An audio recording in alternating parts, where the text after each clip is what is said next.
ஆச்சி குழம்பு மிளகாய் தூள் வழங்கும் மணி செய்திகள். இணைந்து வழங்குபவர்கள் அரசன் சோ.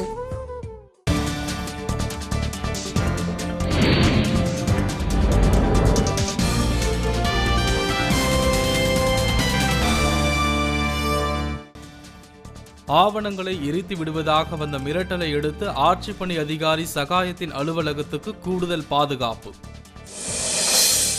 மேட்டூர் அருகே நிலத்தகராறில் விவசாயி ஒருவரின் வீடு மீது நாட்டு வெடிகுண்டு வீச்சு, காவல்துறை விசாரணை.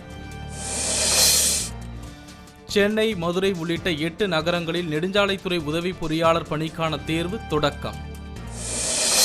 காவிரியிலிருந்து தண்ணீர் திறந்துவிட மறுக்கும் கர்நாடக முதலமைச்சர் சித்தராமையாவுக்கு காவிரி பாசன விவசாயிகள் எதிர்ப்பு. விருத்தாச்சலம் அருகே அடுத்தடுத்து 2 வீடுகளில் 17 பவுன் நகைகள் கொள்ளை, மர்ம நபர்கள் துணிகரம்.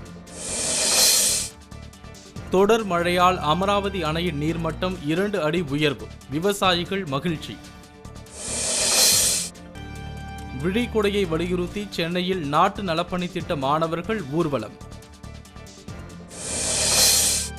ஸ்பெயினில் மகிழுந்து ஊர்வலத்தின் போது கட்டுப்பாட்டை இழந்த ஊர்தி ஒன்று விபத்துக்குள்ளானதில் 6 பேர் உயிரிழப்பு. அடைக்கலம் கேட்டு வரும் ஏதிலியர்களை தடுத்து நிறுத்தப் போவதில்லை என ஆஸ்திரிய அரசு அறிவிப்பு. இலங்கைக்கு பயணம் மேற்கொள்ளும் மேற்கிந்திய தீவுகள் மட்டைப்பந்து அணி தலைவராக ஜோசன் ஹோல்டர் நியமனம். ஆச்சி குழம்பு மிளகாய் தூள் வழங்கிய மணி செய்திகள். இணைந்து வழங்கியவர்கள் அரசன் சோ.